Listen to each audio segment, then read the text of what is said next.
Doesn't seem like he knows how to use it. Here, let me show you. Very fun. Very cool. But I think it's about time for us to swap out of our super strong armor. I kind of forgot we were wearing it. Let's go with the climber's bandana for a moment, and we'll throw this on as well. And this just looks like a place where they put a bunch of swords. Oh, but there does happen to be treasure, so that is a positive. What do we have here? Oh, you know what? Oh, there's a double axe over here. This double-sided axe was designed with fighting in mind. It's a bit unwieldy, so it requires a well-placed or well-practiced technique to use efficiently. I don't remember that. I'm gonna leave it in there though, on the off chance I ever decide I want to use it. Ancient screw. And hold on, out of curiosity, does this work? If I don't think I can even activate it here. Darn. I was trying to like overturn it like we had done in the past, but I don't think you can do it here. All right, let's start heading back over here. I think I more or less got the gist of this place. I was just looking forward to having more time to fight more enemies and also hang out with Epona. Wow. She heard the ever-living hell out of me, didn't she? Nice one. Oh, Epona's a little clumsy. Don't worry about her. Yeah, I'll maybe come back through here in my off time, but I think we skimmed through it pretty nicely.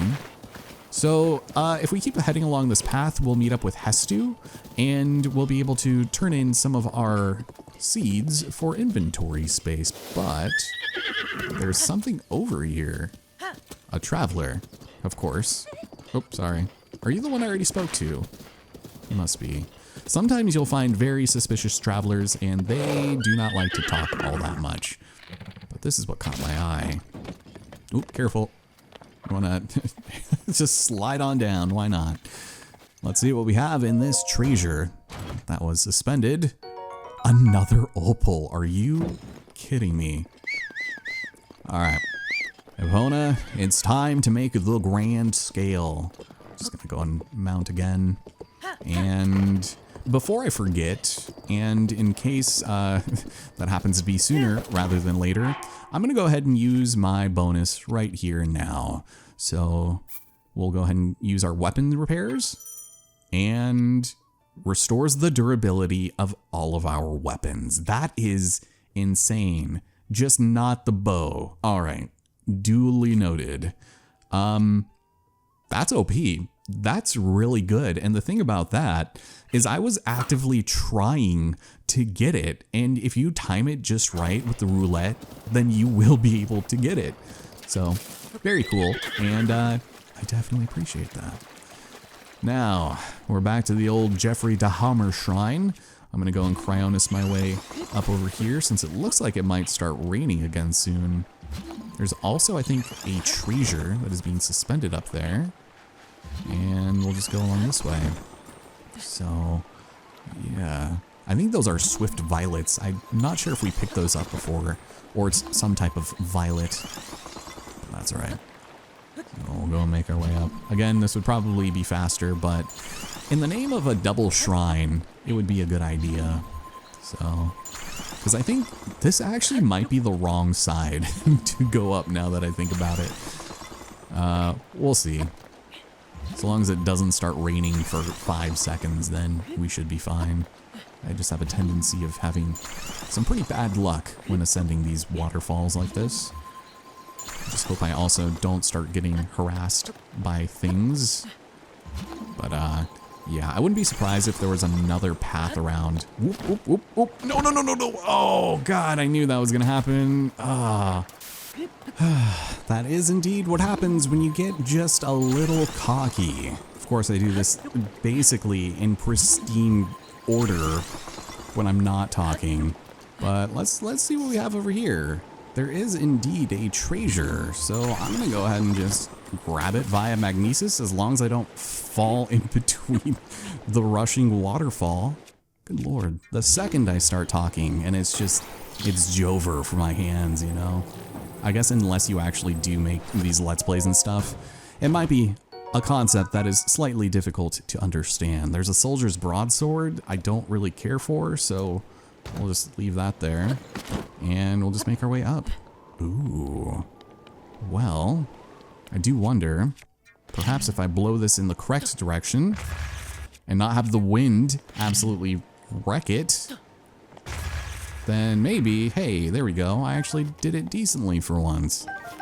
Got a nice little spectrum of materials and or minerals, Marie. And yeah, I could have definitely climbed up from down there, but maybe because it doesn't quite look like it's about to rain, we might be able to scale some of this. Might go this way, but man, that is pretty noticeable for the bandana. So I'm not entirely upset about that. Oh yeah, there's definitely something over there. I could also re-up with some stamina potion or something, but I think I'm alright. I think I talked about people do certain challenges in the game where the only healing items they'll use are elixirs and tonics and stuff like that, so that it's kind of, I don't know, an untarnished playthrough in the spirit of Zelda, which I honestly don't understand. I think it's probably fine to eat the odd apple or two to heal yourself, but that's alright. So we got something over here. How about you? There we go.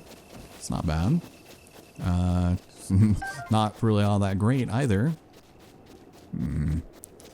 So if we keep on going... Ah, shoot. I should have just gone in the other direction.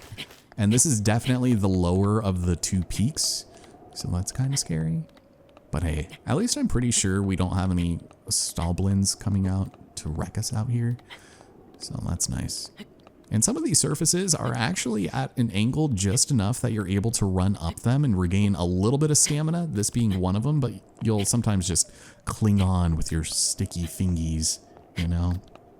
Here we go. So, quick little refresher there. Man. And there's just something to be said about just the beauty and the serenity of scaling a mountain on probably the wrong side in the name of good things. My name is Allison. Thank you all so much for joining me here in Breath of the Wild. I'm still recording this way farther in advance than I had ever expected to, but I had picked it back up because I wanted to escape from the news and the horrors of daily life and society. And man, time just absolutely flies. And I'm not on my phone. I'm just sitting here in the game, taking it in. And the music is just excellent, and the gameplay is just, it's very fun. So I hope you guys are enjoying it, and you're also maybe using this project as a way of seeing shooting stars and, you know, escaping from unpleasant tides. So, I mean, there's only so much I feel like I can do living in the United States, let alone Texas. So this is probably as close to an escape as I'm likely to get. And that's how I feel a lot of projects are, is just not necessarily keeping my head in the sand, but just, I don't know, reserving my sanity and mental health. Oh, come on, come on. There we go. There we go. Yeah. Link did it. The little bandana that could. Goodness. Well, there is a double tree here, which is marginally confusing, but that's okay. Oh, is this? Wait a minute. Is this the extremely dangerous one? That does not look like there's anything up there. Oh, and I could go over there and get star... Is it Stardust or Star Piece? That is actually pretty far away. Actually, yeah, that is kind of out of the way. Damn it. I want to get it. I keep getting distracted by things. All right, let's do it. You know what? Let's go and grab it before it disappears. I can always just cut back to this point and, you know, make the arduous journey once again on my own. Oh, that is really far though. Sheesh. All right. Yeah. So that's the bridge that that gentleman at the stable was talking about, and that'll lead us over to Kakariko, which is just clear over there. But in the event that you do find like a falling star piece and a small cabal of enemies taking a rest, it would definitely be a good idea to try to grab it as quickly as possible. These are one of the rarer materials, and I think even some of the amiibos can drop this on its own. So Oh my god. And there would be a freaking guardian over here. Wow. This is insane.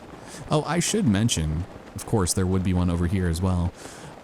With Epona, if you rescan the device, you will be able to summon it, and it'll teleport directly to you, which is a very cool facet about that. Oh my god. I did not realize I was going to be in freaking Guardian territory. I might just fast travel away. Oh god. I didn't mean to. Jesus. Alright, let's grab it. The star fragment is ours. It looks like it would fetch a good price, but you may be able to use it in certain recipes as well. Let's do it. Oh man, so it breaks your shields pretty immediately. I'm gonna get out of here. This is silly. That's where we have to go. I guess we weren't too far away.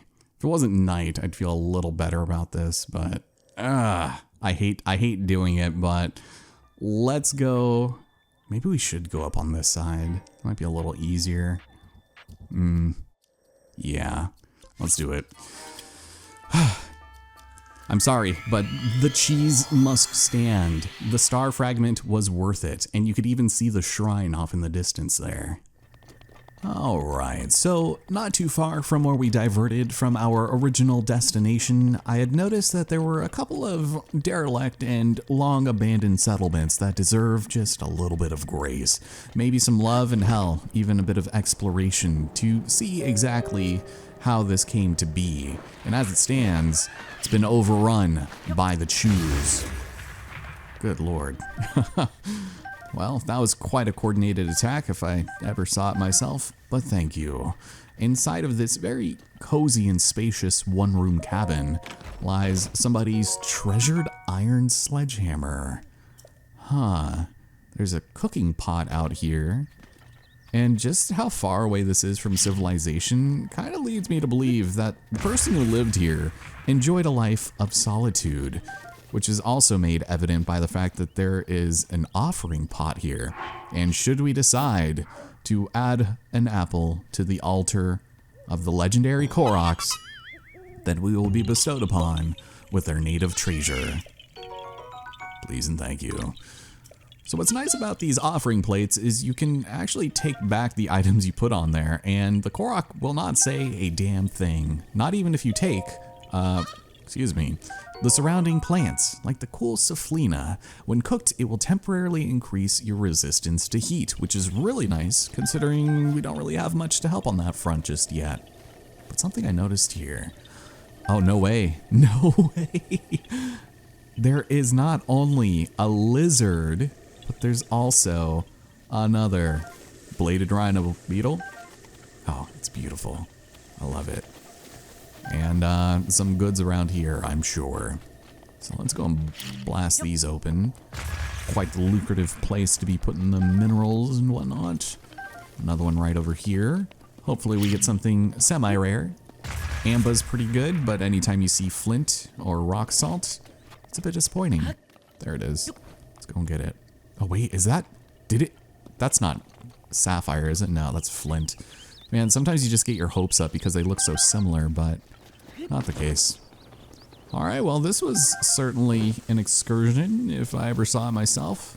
I just could have sworn there were maybe a merry band of bokoblins around here. And there they are. Oh, they are enjoying life. Going through the mid-morning zoomies? Why not? This guy's just eating raw meat for the hell of it. You know, maybe in the event that I could redeem myself in the fine art of archery, I'm gonna try and get this gentleman before he has a chance to notice. I think this is... What is that? There is certainly something down there. Yeah, we've already been over here. That's one of the... No, that's the tower, I think. Yeah. So we're already kind of making our way around. Oop, oop. He doesn't see me. He is not smart enough. Alright. So let's recalibrate ourselves, make sure we are aiming nice and true. And maybe, yeah, it's just when you go up and down, like when you aim down, it doesn't go in the same, like, I don't even know how to explain it. It's so much different. Ooh, right in the cheek. it just doesn't have the same momentum to it, so it's a little off-putting. Oh, there are explosives over here. I didn't notice that. Well, let's miss with that completely and see just how far we can get. Surely they won't notice a massive floating crate about to drop down. How bad is this gonna be? Let's find out. Oh my god. Gentlemen. There we go. Here, let me just try to thin the herd a little bit. Ooh, here we go. Use up some of our weapon durability. How about you? Here, I'll let you... Well, actually, you're a little darker than I'd like to see around here. Ooh, with the slam jam. Try me again? Yeah, why not? And he's done. Thank you. Mama said knock you out. Which is indeed what we're doing here today. Appreciate the guts, and I'm gonna look around. I think someone got flung over here. I do not know. There are some bloopies around, which is always fun as well. Maybe I'll go and blow these up, just recreationally. And, ooh, we've got some fish. We got some roasted bass, some arrows to help make up for the ones I lost, and even more over here.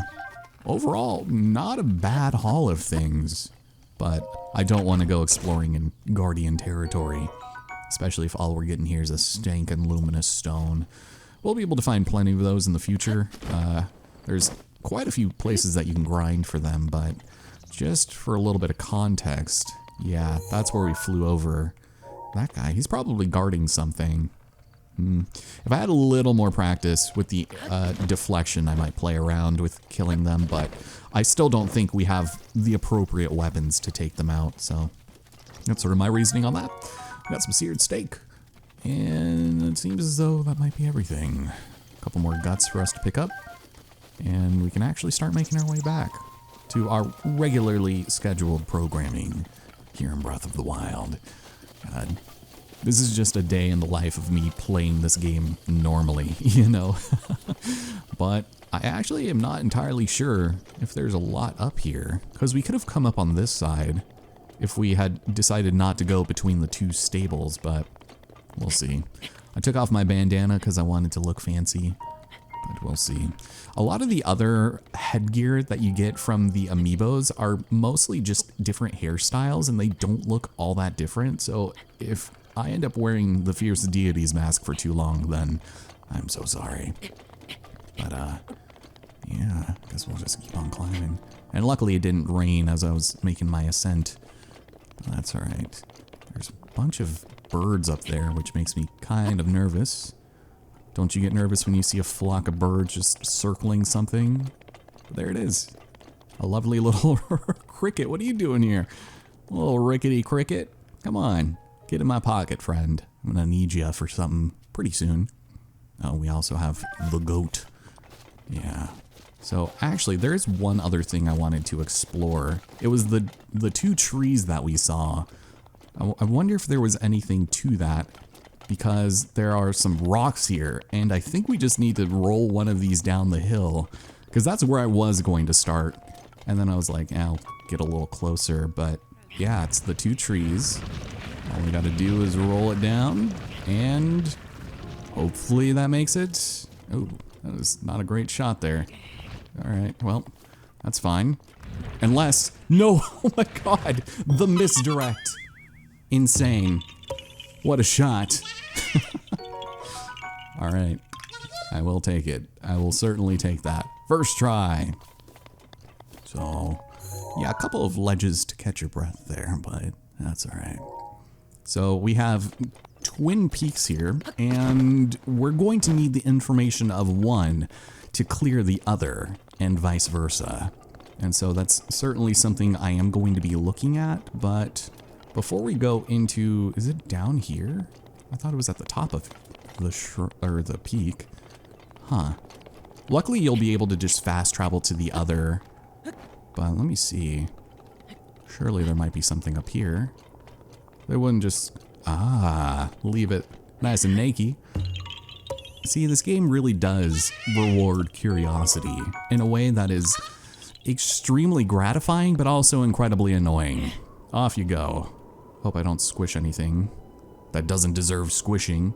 Ah, there it is. Yeah. Here in Shrine number 1, we have Shee Venath. Very interesting.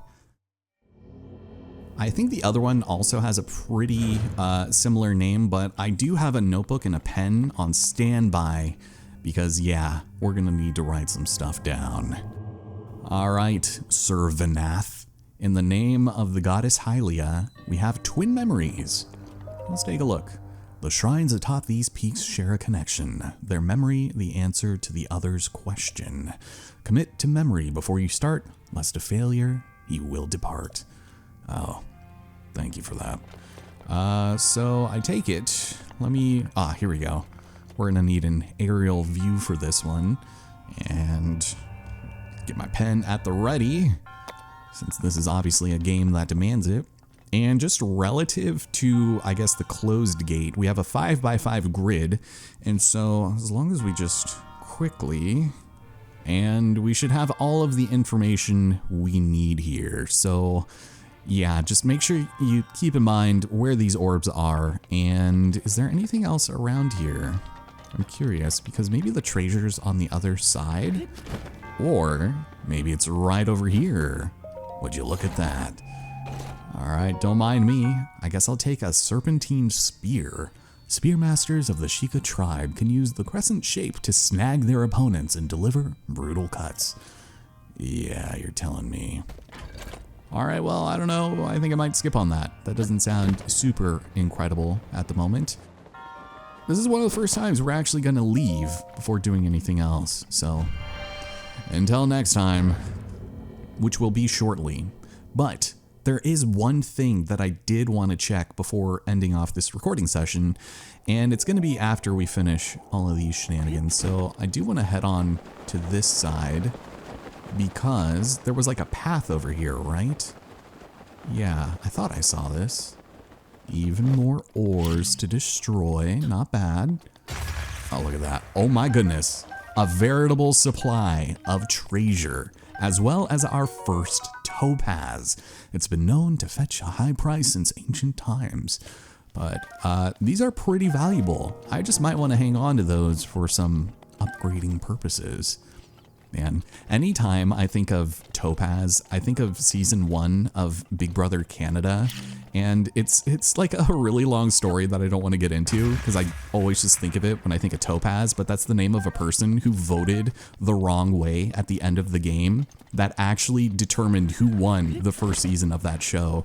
And it's essentially, Big Brother is just a show where like 16 contestants all live in a bugged house with cameras and microphones for what, 100 days, and each week they vote each other out. And at the very end, it was between two people. One of them I really liked, Gary. He was supposed to win, and Topaz was his number 1. And yet, I'm going the wrong direction. See, I get very distracted talking about Big Brother. She voted for the wrong person because every week they vote for the person they want to kick out of the house. But at the very end, if you made it to jury, i.e. like the last 9 people to last in the house, you vote for the winner instead. And she got the rules mixed up and voted the wrong way. And it was like literally the cringiest moment I think I've ever seen on television, because you feel so bad, and she's like, oh my God, that's not what I meant to do. I wanted to change my vote, but you can't, because they famously do that live. And so anytime I think of Topaz, I just think of that blunder, and I think of how Gary should have won. And he came back for another season, and he was like immediately ostracized because obviously he was so good and he was a returning player, so people wanted to, you know, kick him out as soon as they could. And I don't know, I feel bad for him. Anyways, that's my story. We're gonna go head up here, and oh right, see, I keep getting distracted, and I'm so sorry that I'm being so scatterbrained. But according to our adventure log, there is actually a secret mission that we could find down here. So in the swamp of the Valley of Dead Trees, south of Dueling Peaks, we'll find the Usurper King's helmet. And I'm very curious because we're at the Dueling Peaks, but I don't see any, you know, swamps around here. So once we're done with this, I am going to go and check that out because I don't think I've picked that up before. I don't know who the Usurper King is, unless maybe it's like Zant is the only one I can think of. Who is the villain in Link Between Worlds? This has been so long since I played that. I don't think he's the Usurper King. I think that title should be reserved for only the baddest of asses.